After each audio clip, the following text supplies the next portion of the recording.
Tech basketball fans who have been on the edge of their seat this week finally have an answer to the question of whether head coach Chris Beard will stay or go. Coming up, we'll have the details on this breaking story. The Texas Tech School of Theater and Dance has been hosting virtual events since COVID-19 closed the campus last year, but a creative option to showcase their work is giving performers an in-person audience for the first time in months. MCTV's Anakin Rios has a look at the Spring 21 edition of Dance Tech. And if you're looking to save the environment while helping to invest in the local economy, one local business has an event for you. MCTV's Matthew Zimmerman has all the details on a unique shopping experience and how you can check it out for yourself.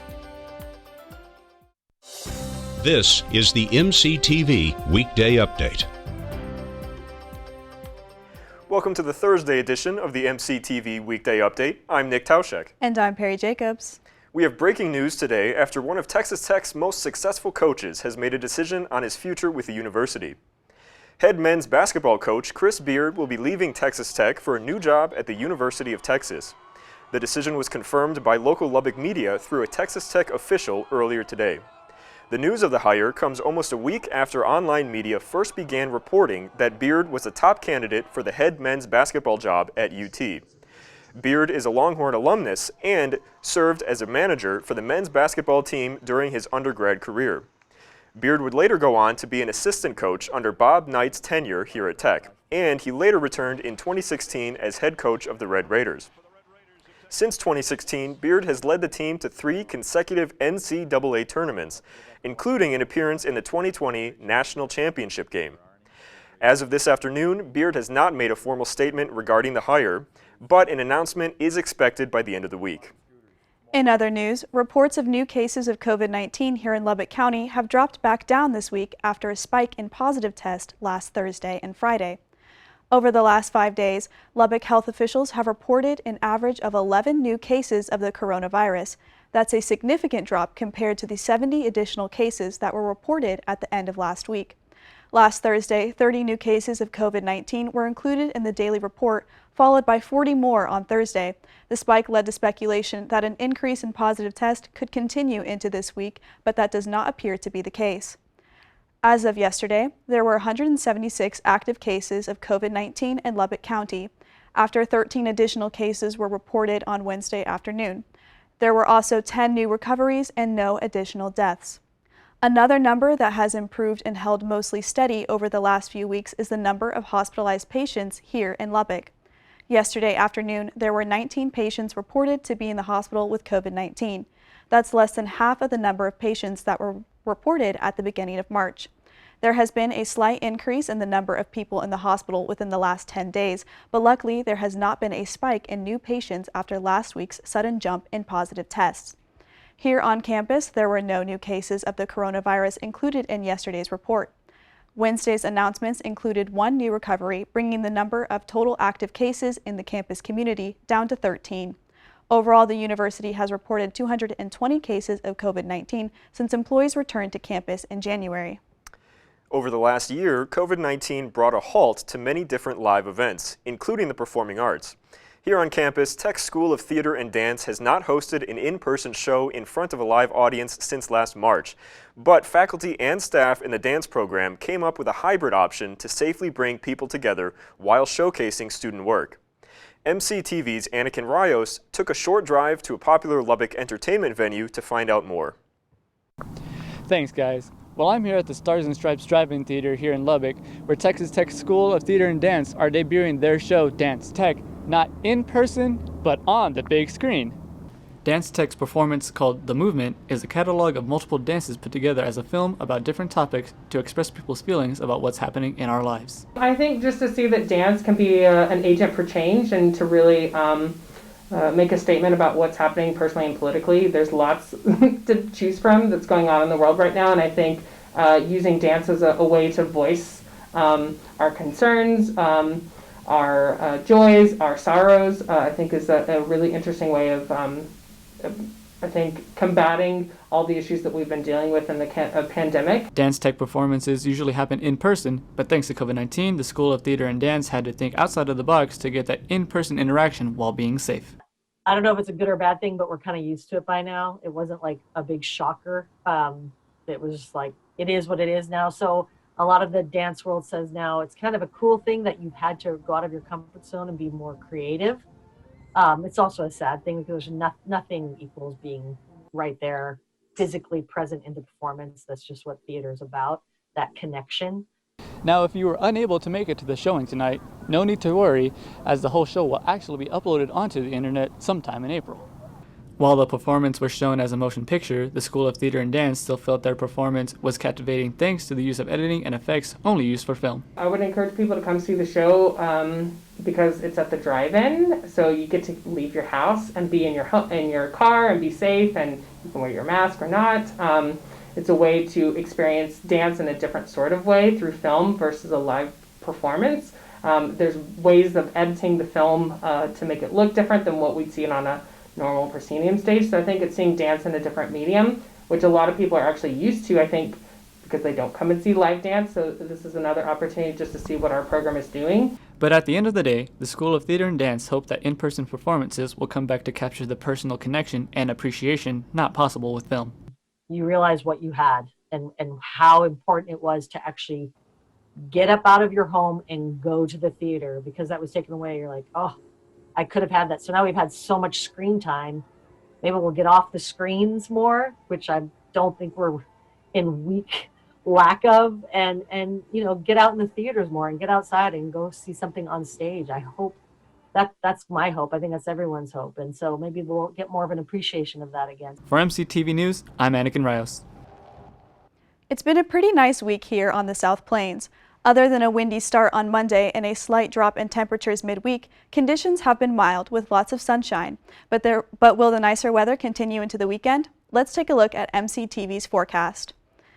The MCTV Tower Cam has been showing lots of sunshine throughout the day.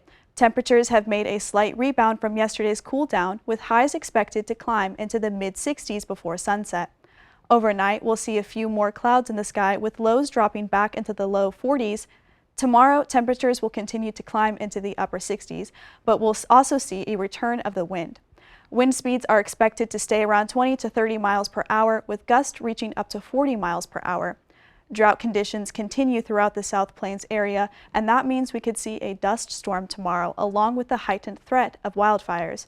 The winds will continue through tomorrow evening, but by Saturday morning, speeds should drop down below 20 miles per hour. From there, it should be a pretty nice day, with mostly sunny skies and highs reaching above 70 degrees. Beautiful spring conditions will continue into Sunday, with temperatures climbing even higher to near 80 degrees. We'll see even more sunshine and a slight breeze throughout the day. Looking ahead, warmer conditions and sunshine should stick around into the next week, with the possibility of temperatures hitting 90 degrees for the first time this year. As we mentioned earlier, the COVID-19 situation has continued to improve here in Lubbock. The fewer number of new cases combined with less pandemic restrictions is allowing many local groups and businesses to begin hosting events for the community. MCTV's Stuart Woolley recently stopped by one of these events, where local car enthusiasts had a chance to check out some sweet rides. Last Saturday, a car show took place in the parking lot of Adventure Park. The amusement park is located just west of campus on March Shop Freeway, and the event was free and open to the public. Yeah, so yesterday we had a community car show at the benefit of the Lubbock Dream Center, and just lots of fun, lots of people out just to see some really cool cars. We had a People's Choice Award, so people could judge on their favorite car, and then we had a Judged Awards, and some cool trophies were given out, particularly ones that were kind of made out of old car parts. So we had a first and second place for the judged, and then we had a first and second for the People's Choice Award as well. Here, people can come by, check out cars, sit in them, look at the engines. Some people are even selling cars here. Connor Barnes attended last week's car show and has been a fan of cars for many years. He says he was a fan of several of the cars, but had a few favorites. This Corvette, or there's a blue Challenger down there. About 73, 72 Challenger, I think. Between those two, it's a pretty good time. What makes you like them so much? I don't know, it's just the older designs. Like these C3 Corvettes, I think are probably the most beautiful Corvettes they've made so far. I still like them better than the new ones. Lubbock locals came to the show to present some of their classic cars they have restored. Okay, this is a 1940 Ford. One of the most beautiful Ford cars that's ever been built, especially for the grill. And it's got a 327 Chevrolet motor in it, V8 with 350 heads on it. It's a 4-door car with suicide doors at the back, so it's a good driving car, plenty of room in it.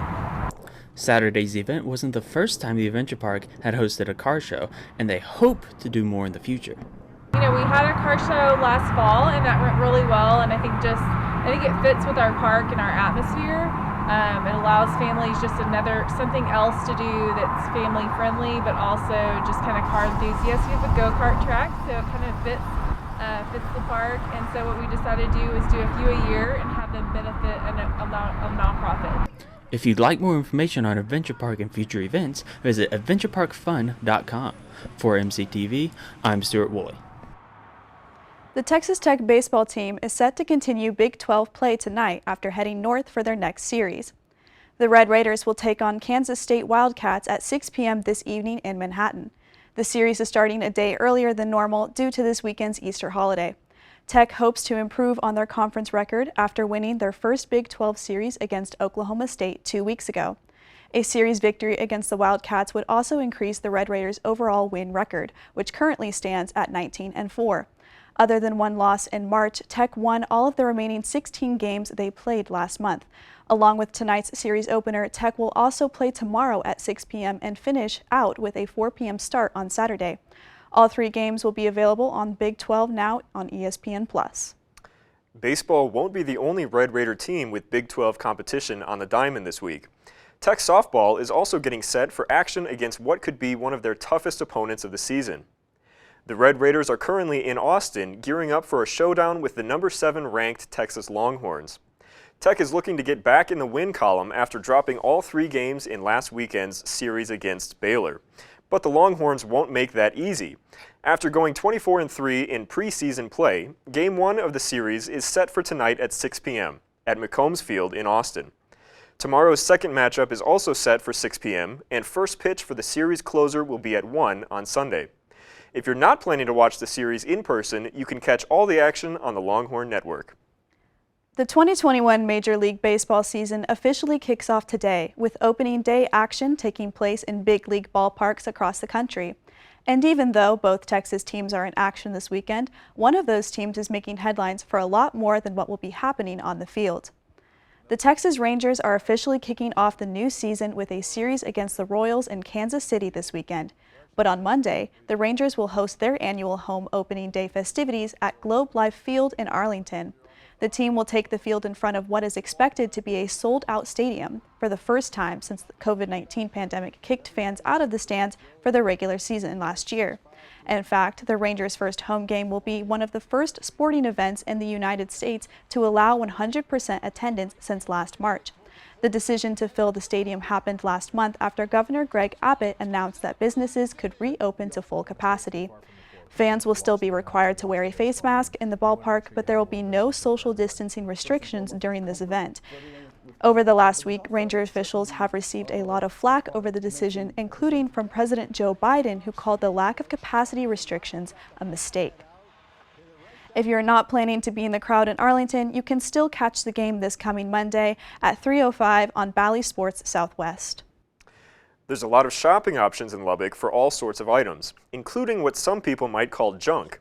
But as the saying goes, one man's trash is another man's treasure, and MCTV's Matthew Zimmerman found a local event where that treasure is helping to revive the Lubbock economy. We have 13 acres of nothing but amazing junk, vintage items, furniture, everything you can imagine out here. On Saturday, the Wild West Vintage Decor held their monthly Junk Fest event. Vendors around the area gathered to sell their products to the community. One of the owners of Wild West Vintage Decor says that this event is a great outlet for shoppers to buy goods for a great price. We decided to start Junk Fest about, I think it was 2014, because we wanted to help a lot of the local businesses around Lubbock and outside of Lubbock have a place for them to be able to sell their items and it not be so expensive. So we're able to kind of have everybody that would want to, sell anything in one location and bring all the customers in here for them to be able to shop once a month. Junk Fest takes place on the last Saturday of every month from March to October. Vendors like Shannon Drew, co-owner of Fanny Rose's Rustic Chic Boutique, enjoys taking part in the event. This is my favorite thing to do. So we literally wait all month. We get so excited for Junk Fest, and we prepare. So we load up everything. We've got items that we set back for Junk Fest because it's just so much fun to be out here with all our friends. It's like a family. It's really like a family. Events like Junk Fest are an important part of the local community, providing an outlet to vendors and giving customers a chance to shop local. So anytime you can buy from a local vendor or a local person rather than a big box store, I think it's such a big win for the community. You're really helping people that live and serve your community, where like if you buy from this lady, she's going to turn around and buy from somebody here too. So it's everybody's helping everybody, and the money stays here in the community rather than going other places. Lubbock is amazing about shopping local, staying local, helping out our community, and so I love being a part of this community because they're always here to help us, and throughout all the rest of last year they were really great to come together and still stay local, and I feel like this event, Junk Fest, is a really great event that's not like anything else in Lubbock, that we have our food trucks, our farmers market, live music, and vendors all in one spot. It has a little bit of everything for anybody. Junk Fest is free and open to the public. Everyone is welcome to come and enjoy live music, food trucks, and check out hundreds of unique items. For anyone looking for more information on these events and ones in the future, they can do so by looking up their website at wildwestvintage.com, and you can also reach them on their social media accounts on Facebook at Wild West Vintage and on Instagram at Wild West Vintage Decor. For MCTV, I am Matthew Zimmerman. So Nick, do you have any big plans for Easter weekend? So I've been thinking, we both have cars. Yeah. We're both driving to Plano. Why don't we race there? Of course, legally and safely, not exceeding the speed limit. Sounds good to me. Okay, good. All right, game on. That's all for today's edition of the MCTV Weekday Update. Thanks so much for joining us, and be sure to check ttuhub.net every day for more news. We'll see you next week.